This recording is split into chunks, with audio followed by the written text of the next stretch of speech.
Hi, this is Basic Public Speaking, and this video covers the foundations of speechcraft and our overall fears, anxieties, basis that come in with public speaking. I will discuss the founding fathers of public speaking from ancient Greece, and we will hit on them more throughout the videos and stuff depending on what lesson it is. Also, along with this video, there's a PowerPoint presentation and a chapter review posted to Blackboard already, so check those out as well that go along with this lesson. And I've also posted some little snippet clips of the history, a more in-depth history of public speaking, because I'm not going to go into detail about the history of public speaking. Public speaking, or speech, has been studied, celebrated, and feared since the beginning, throughout its evolution over the last few thousand years. And it's because speeches can move people. They can move people to think and act and feel. You know, it can the power to move them around about the world around them. Speech has the power to influence. Speech has the power to change. Speech has a power to light a fire within someone. Now, speeches, and public speakers in the past have been of divine leaders. Ancient cultures and rituals, they were public speakers with their masses. Now, not all, as we know, public speakers or speeches in the past are of the divine nature. And some, speeches can bring communities together. And speeches can bring like-minded societies together, sometimes in jovial ways, sometimes in remembrance, sometimes in the divine way, and sometimes not a great message in a way. You think of public speakers of the past, you can even think like in the last 3, 4, 5 decades, cult leaders were, if you break it down just as a public speaking, they are wonderful public speakers, and they have the power to motivate and influence their followers. That's where the like-mindedness of those, societies and cultures come from. So, it's not always for the greater good. Sometimes it's not for such great ideas. Now, this falls under Isocrates.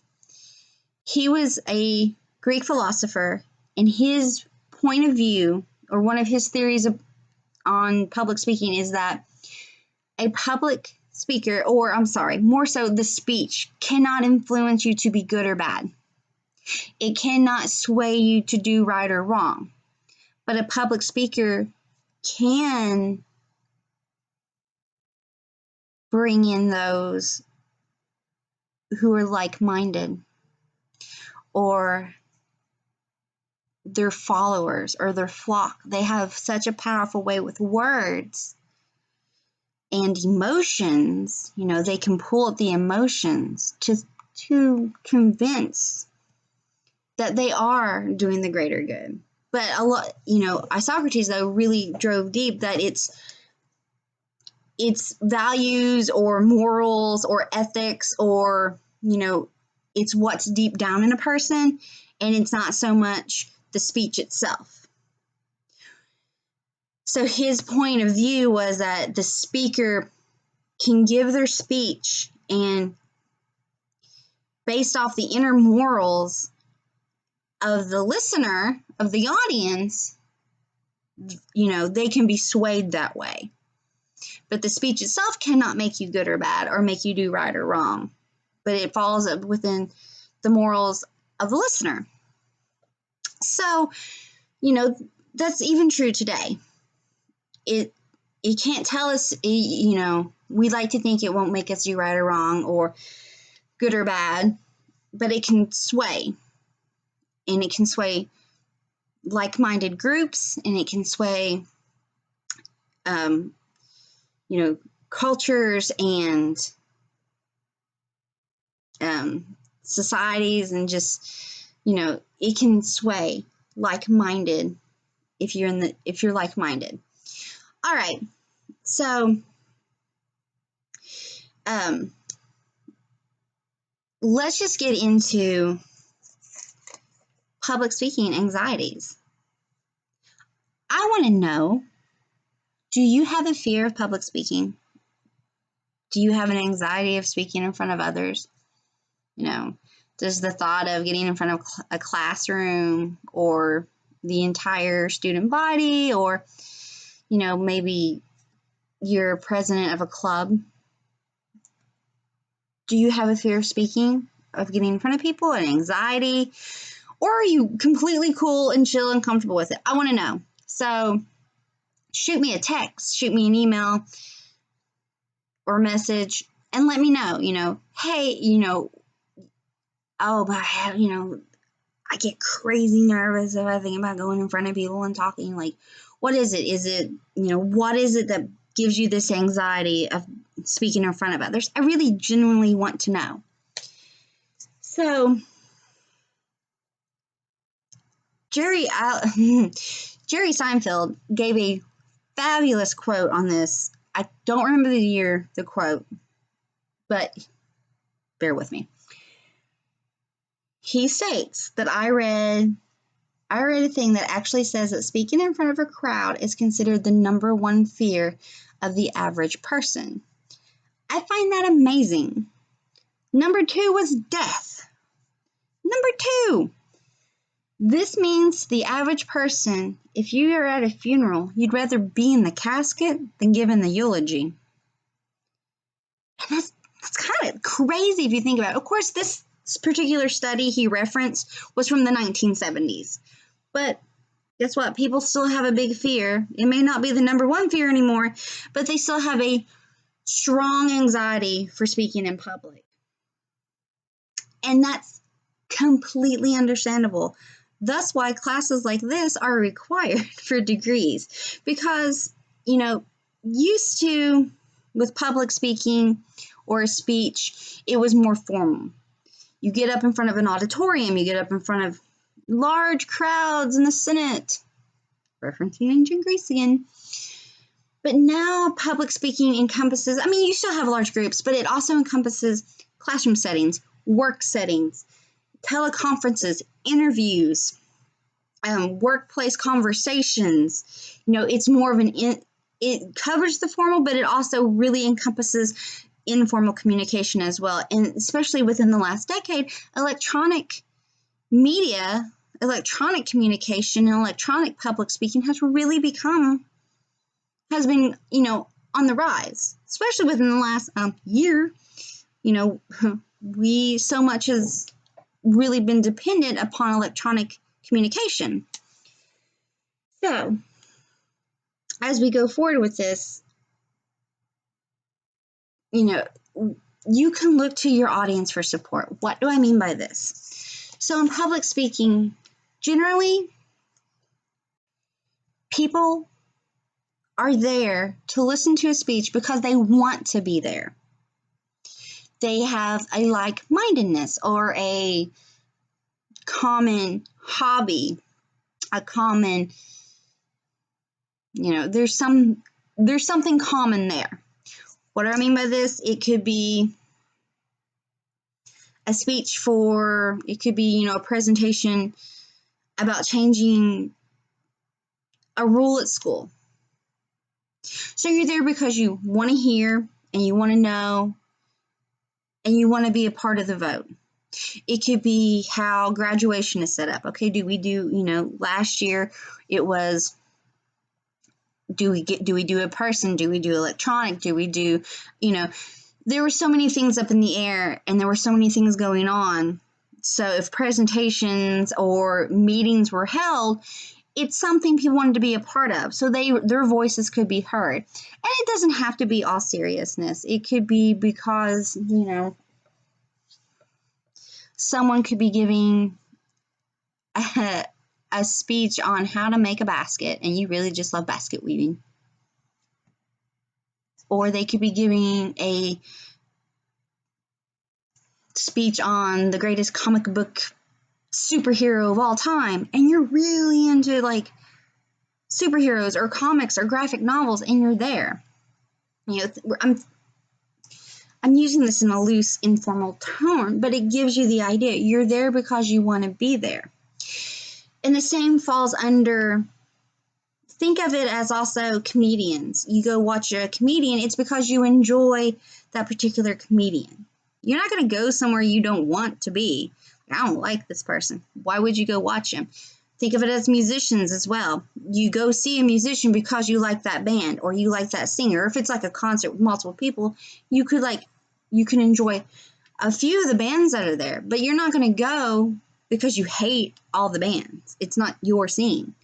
So that's what we're talking about. You look for your audience for support. They're there because they want to be there. Or there's a common theme to be there. Think of graduations, you know, giving the graduation speech, or wedding toast. You know, the common theme is, you know, your graduation. That's your theme. You're graduating, or you have a family member graduating. You're at a wedding. Maybe you were part of the family, you're part of the bridal party, you're friends of one of the, you know, the bride or the groom or whomever. You know, you're there because there's a common link. You're not going to be there because you don't want to be there. Anyway, we move on to this, and there's a way to navigate through speech anxiety. And we talk about, well, the book discusses, and I put it in the chapter reviews, about communication apprehension. And this concerns fears that we all have about the verbal communication with others. Well, if you break it down specifically for public speaking, there's speech anxiety. And that is, like I said, it's specific to public speaking form of the communication process or the communication apprehension. And ways to get around anxiety. You know, how do you get through anxiety? I'm sure we all have anxieties about, you know, first days of school or first day of a job or first date or, you know, insert here, you know, driving test or the SAT or the ACT or, you know, whatever the case may be. We all have anxieties over something or lots of things depending on who we are. What are some ways that you deal with anxieties? Do you meditate? Do yoga? Do you count? Do you read? Do you draw? When dealing with speech anxieties, we need to find ways that work for us to help us calm. Now, there's some things, you know, might be a little harder to do prior to a speech, but like, you know, this is really kind of finding your center. Taking deep breaths, relaxing breaths. You know, maybe you get nervous energy. Shake out your hands, shake out your body, shake it all out. What are some ways that you deal with anxiety? So along with this, are you anxious? Do you have a fear? Tell me what you would do to combat that fear. Now,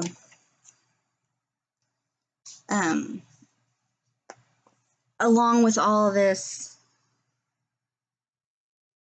we've talked about, you know, the audience is there with you, and the mentality is that we're all in this together attitude. It's really emerged over the last century.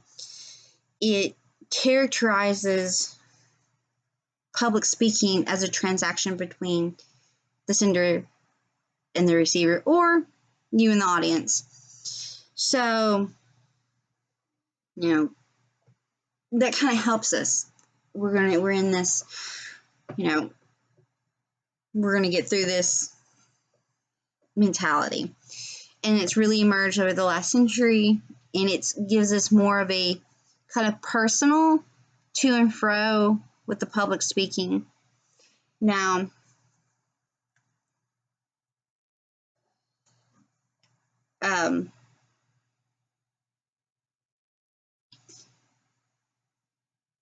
a really great way to break all this down. We are in this together, but public speaking is not simply addressing a large group of people or like-minded people or people with the same interests or hobbies or common. We're speaking to other human beings. We're speaking to other humans. It's straightforward. We're speaking to others. So, deep down, bare bones, public speaking, we're in this together. We're speaking to other humans, whether it be a face-to-face situation or an electronic situation. But, these are all things that can help us with our anxiety. So, again, hit me up. Let me know. Do you have fears? Do you have anxieties? Are you cool? Are you fine? Are you a pro? What are some things that you do to, calm yourself down when the anxieties hit? Now, get into it a little bit more, and we talk a little bit more about speechcraft, is that there are 3 things that are stressed in public speaking books, that are stressed in speech courses, public speaking classes, and have been stressed since Aristotle himself. And that is practicing. Practice. And if you think you practice enough, practice some more. Studying, knowing your audience, know what you're getting into, know whom you're speaking to. There's a big difference between talking to a group of kindergartners, talking to a group of high schoolers, and talking to a group of senior citizens. It's knowing your audience. So practice. Understand your audience, know what you're getting into, and preparing your speeches in advance. Oh, yes. All of that is wonderfulness. No textbook, I stress this with underlining, bold, capital letters. No textbook can teach you to be a good speaker.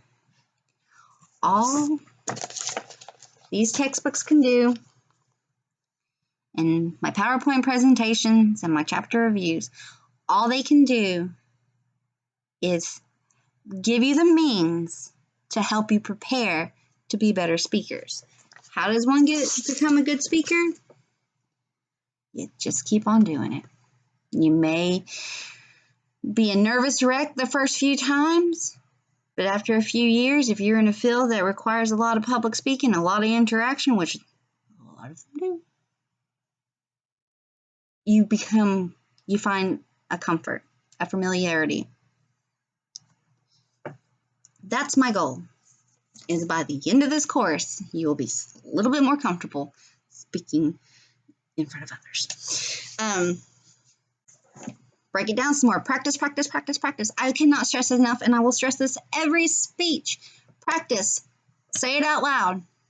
Say it out loud to yourself. Say it out loud to your dog, your cat, or your goldfish. Say it out loud in front of a mirror.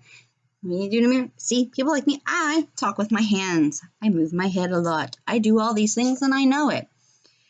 Practice in front of a mirror. You may see things you don't even realize, Do you twirl your hair? Do you hold it, ways that we stand? Are you closed off? Are you open? Practice. Find a practice buddy. Boyfriend, girlfriend, really close friend. Find a practice buddy. Go back and forth.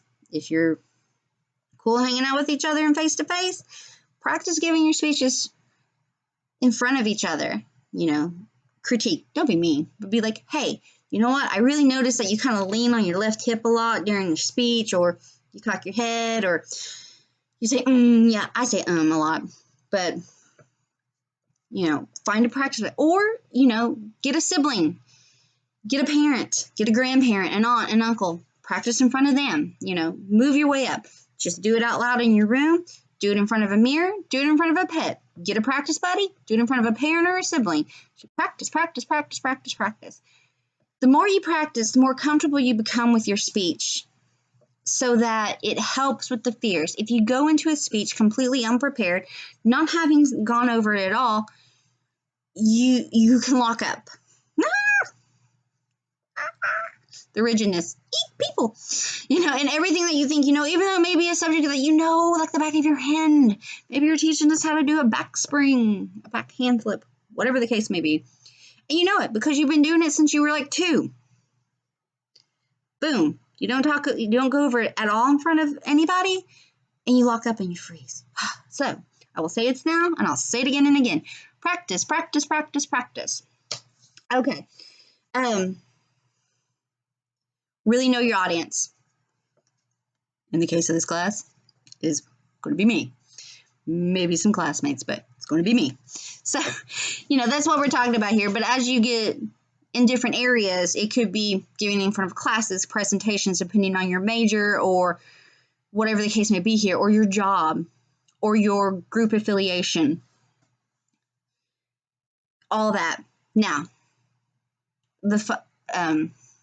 in the preparation, which we will talk even more with every speech we go through. The book talks about faking it till you make it. So I don't know if you've heard that lovely little phrase, but it's, it's there. And the thing is like, you can self-fulfilling prophecies. There's the negative ones. If you think nothing but bad will happen, nothing but bad will happen. So go the opposite. I'm going to rock this speech. I am going to bust it out, psych yourself up. Be your own hype person. That's what we're talking about here. Fake it till you make it. Put on that smile and let us, don't let on that you are a ball of nerves. So,